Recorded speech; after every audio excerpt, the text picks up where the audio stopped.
안녕하세요. 개인 택시, 개인 택시를 전기차로 하고 있는 장영욱입니다. 현재 주행 키로가 11만 3,600km 뛰고 있습니다. 이제 1년 2개월 차인데 오늘 얘기는 좀 주제가 무거운 것 같아요. 급발진에 대해서 여러분과 얘기를 해보려고 합니다. 급발진 사고는 어떤 차종이든 다 있죠. 20년 전부터 우리가 급발진 사고를 종종 뉴스에서 접하곤 했습니다. 근데 뭐 오래된 차나 10년 전에 나온 차들도 요즘 들어와서 뭐 급발진이 일어나기도 하고, 새 차가 뭐 며칠 안 됐는데 뭐 급발진이 일어나기도 하고, 차종에 가리질 않아요. 가격대에 가리지 않고 급발진 차는 어떤 차종도 일어날 수 있어요. 그게 급발진이죠. 뭐 외제차들도 급발진 많지 않습니까? 그죠? 특히 뭐 전기차가 많다는데, 급발진이 많다는데 걱정하시는 분들 있어요. 그러면 제가 11만 동안 급발진이 있었을까요? 없었을까요? 네, 결론부터 말하자면 있었습니다. 눈 오는 날이었어요. 눈 오는 날, 집에 언덕이 한 60m 정도 되거든요. 언덕이 아파트 들어가는 입구가 60m 정도 되는데, 굉장히 새벽 4시에 들어올 때였어요. 근데 앞차가 그랜저, 우리 같이 개인 택시 하시는 분인데, 서울서 하시는 분인데, 그분이 거기를 못 올라갔어. 올라가시다 못 올라가시 돌려서, 밑에서 돌려서 다른 쪽으로 방향을 바꾸시더라고. 저분이 못 올라가셨구나. 이 차는 도전해야 될 거 아니에요. 제가 후륜이지만 그랜저는 전륜이잖아요. 내가 도전했어요. 차 제어 상태, 이걸 껐습니다. 옆에 여러분 아시죠? 차량 제어 시스템 있는 거, 그걸 오프로 딱 맞추고 스타트를 했어요. 처음에는 그냥 에코로 올라가 봤죠. 한 10m 정도 올라갔는데 못 올라가는 거예요. 그래서 다시 후진을 했어요. 평지까지 와서, 자 여러분 마찬가지죠. 다시 한번 시도하게 됩니다. 그때는 이제 스포츠 모드로 해가지고 스타트를 해요. 막 올라가면 30m까지 올라갔어요. 다시 또 도전을 해봐야 되잖아요. 못 올라가는 거예요. 빙판길이라서.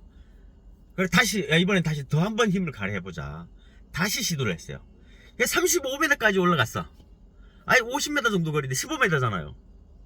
35m까지 올라갔을 때에서 풀 악셀을 때리고 있는 겁니다. 엔진이 없으니까 소리가 없어요.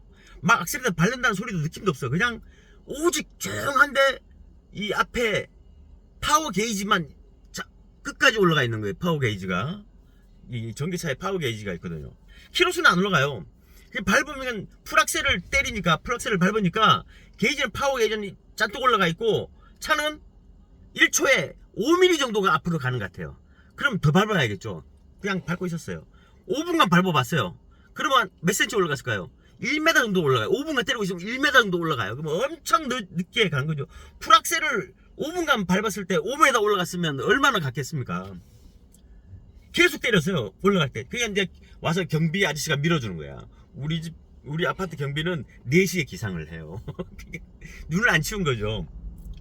막 밀어주시더라고요. 다칠까봐. 그렇게 안 하셔도 돼요. 어차피 차가 2톤이나 되니까 사람 손으로 밀 힘이 아닙니다. 그리고 그분도 미끄러우니까 힘을 못 갈 거 아니에요. 그런 상태였어요. 그리고 다 올라갔어요. 어떻게 해서 올라갔어. 한 10분 풀악셀 때려가지고. 자, 올라갔는데 갑자기 올라가서, 이제 다 왔으니까 이제 차에 힘을 좀 빼야 되잖아요. 약간 경사면이 완만하다가 이제 갑자기 완만해지는 거죠. 경사가 조금 세다가 완만해진 상태에서는 악셀을 발을 떼었어요. 떼었는데 차가 안 움직이는 거야. 그래서 또 풀악셀을 때리는데 갑자기 차가 쿵 하면서 차가 꿈틀해요. 모든 계기판에 불이 다 들어왔어. 나는 이 전기차의 계기판에 그렇게 불 많이 들어온 거 처음 봤어요. 불 다 들어왔어. 그런데 움찔하면서 차가 움찔하면서 앞으로 조금 나가요. 이게 급발진이구나. 그래서 바로 중립으로 바꿨어요. 핸들을 중립으로 하고 브레이크를 밟았죠. 근데 이거를 평상시에 연습을 해둔 적이 있었어요. 달리다가 중립으로 하는 연습을, 차 없을 때 제가 한번 연습을 해둔 게 있거든요. 그래서 중립을 바꿨어요. 그리고 다시 브레이크를 밟았죠. 자, 그럼 차는 정상적으로 들어와야 되는데 불은 다 들어와요. 정상적으로 안 들어와요. 앞에 엔진이 없다 보니까 핸들은 어느 정도 가볍습니다. 일반 전륜차 정도의 핸들 무게는 되는데 일단 파워가 안 들어왔다는 걸 느낌이 와요. 그래서 그 상태로 아파트 실내를 내부에서 한 2바퀴를 돌고 그래도 안 끌어지길래 제가 시동을 껐다가 켜보니까 정상적으로 들어왔어요. 아, 이게 내가 오늘 급발진을 당해봤는데 누구도 믿을 수 없는 상황인데, 모든 불에 들어오고 엄청난 힘이 내가 풀었을 때보다 좀 더 강한 느낌을 받았어요. 왜냐면 차가 그 눈길이 아니었으면 차가 앞으로 튀어나갔을 거예요. 근데 움찔하면서 한 50cm가 쫙 가는데, 이게 급발진이구나. 움찔할 때 불이 다 들어오고 쿵 소리와 함께 그걸 겪어봤습니다. 그러면 이제 이걸, 여러분들께서는 이렇게 당황하시면, 내가 같이 차를 뽑으신 분이 있어요.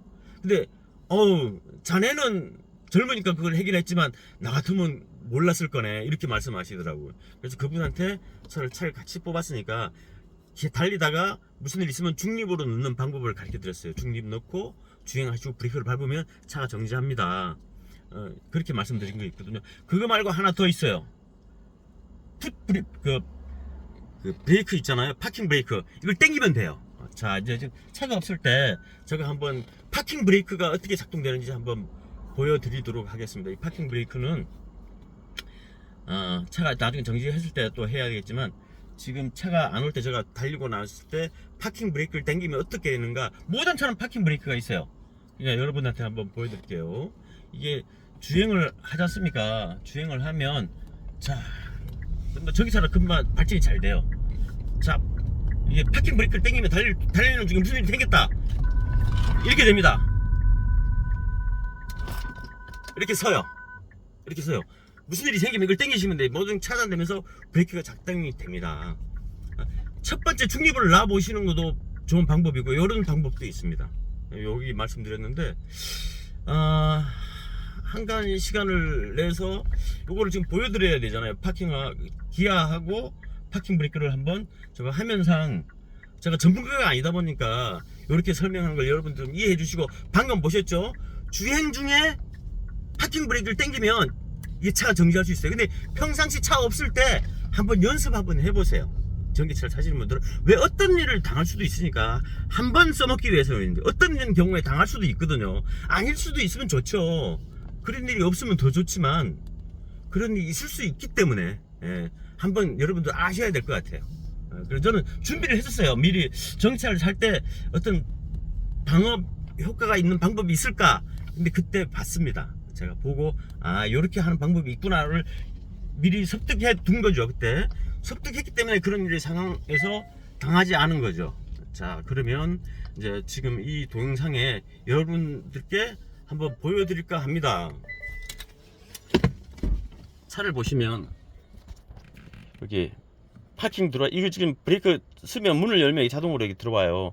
근데 여기 보면 지금 문이 열려가지고, 자, 드라이브를 놓고 한번 뒤로 돌리면 중립이 들어갑니다. 한 번 더 들어가면 후진 들어가죠.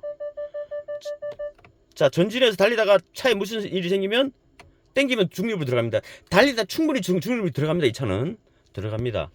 자, 그 다음에 여러분들한테 다시 아까 보여드렸던 거, 파킹 보이시죠? 이 파킹을 당기면 소리가 납니다. 나면서 삐리디디디 하면서 이 파킹 브레이크에 불이 들어오죠. 네, 지금 주행키로가 113,000입니다 네, 지금 이걸 끝까지 당기고 있어요. 차가 정지할 때까지. 놓으면 정상대로 다시 브레이크가 풀립니다. 그냥 빠바바바, 아까 보시다시피 빠바바 소리 나고 있을 때까지, 차가 정지할 때까지 당기시면 돼요. 그럼 차가 정지를 합니다. 요거는 급브레이크 대처 방법입니다. 급발진 대처 방법을 제가 지금 말씀드리는 거예요. 한번 겪어봤기 때문에 믿을 수 없는 사실이지만 겪어본 사람만이 알 수 있는 사실입니다. 이걸 중립에 넣어야 된다는 거. 급하면. 그리고 브레이크 밟으면 돼요. 여기에 있는 풋 브레이크가 있어요. 이것도 파킹 브레이크거든요. 이거는 차가 정상적으로 작동 중에는 이걸로 편하니까 이걸로 정지를 시켜요. 근데 위급할 시에는 항상 이쪽으로 당기셔야 됩니다. 이거를 파킹을 당기셔야 됩니다. 그러면 차가 정지를 합니다. 자, 여러분께 오늘 급발진에 대해서 조금 장시간이죠. 겪어본 사람만이 설명해 줄 수 있는 일이고, 겪어보지 않으면 말할 수 없는 사실입니다. 오늘 주제가 좀 무거운데 여러분들도 이걸 참고로 알아두셔야 되고 사용하실 줄 알아야 돼요. 차는 어떤 차종도 급발진이 있을 수 있다는 거 다시 한번 말씀드리고, 전기차가 많이 유독이 많다. 하지만 여러분, 많다고 뭐 종류가 많은데 실질적으로 전기차가 막 시속 180으로 달리는 건 본 적이 있습니까? 이게 기계 오작동이 할 수도 가능성도 좀 있어요. 사실 나이 드신 분이 끌기에는 조금 이게 좀 어렵다고 해야 할 겁니다. 이게 이 패들 시프트도 달려 있고 일반 자동 패들 시프트하고는 다른 차원이에요. 그래서 그거를 놓치거나 또 자동 주행을 눌러놓고 깜빡하면 차는 앞으로 가죠. 그죠? 그럴 경우도 있어요. 자기도 모르게 스위치를 누르면 자동 주행이 될 거 아닙니까? 그냥 그 속도로 그냥 그대로 가는 거죠. 근데 그렇게 막 180 급발진한 게 180 차에 힘이 최대한 발휘가 돼야 되는데 그런 급발진 전기차 사고는 아직 못 보셨죠? 예. 저도 아직 못 봤어요. 근데 제가 한번 윤길에서 만약에 그런 일이 벌어졌을 때 그런 일이 벌어지면 내 대처를 어떻게 했다는 거 저는 여러분께 말씀드리는 겁니다. 한치의 거짓도 없이. 그러니까 오늘 주제가 좀 무겁다고 말씀드렸는데 믿을 수도 있고 안 믿을 수도 있어요. 근데 이 차를 가지고 그럼 제가 블루 현지에 들어갔을 거 아닙니까? 그럼 뭐라 그랬겠어요? 이상이 없는 걸로 뜨는데요. 확실히 기사분이 이렇게 얘기했어요. 이상이 없는 거로. 그래 나만 당했네. 그러면 결국 근데 본인이 이것도 대처 방법이 모르면 하는 거예요. 그러니까 이걸 두 가지를 꼭 습득해 두셨다가 무슨 일이면 사용하시면 돼요. 전기차뿐 아니라 일반 차종도 급발진이 일어나면 두 가지를 사용을 해 보시기 바랍니다. 그래야 자기의 목숨을 살리는 일이고 또 남에게 피해도 주지 않는 일이니까. 이제 여러분한테 오늘 진짜 중요한 급발진에 대해서 말씀드렸습니다. 내용이 좋아하셨으면 구독, 좋아요 부탁드리겠습니다. 감사합니다.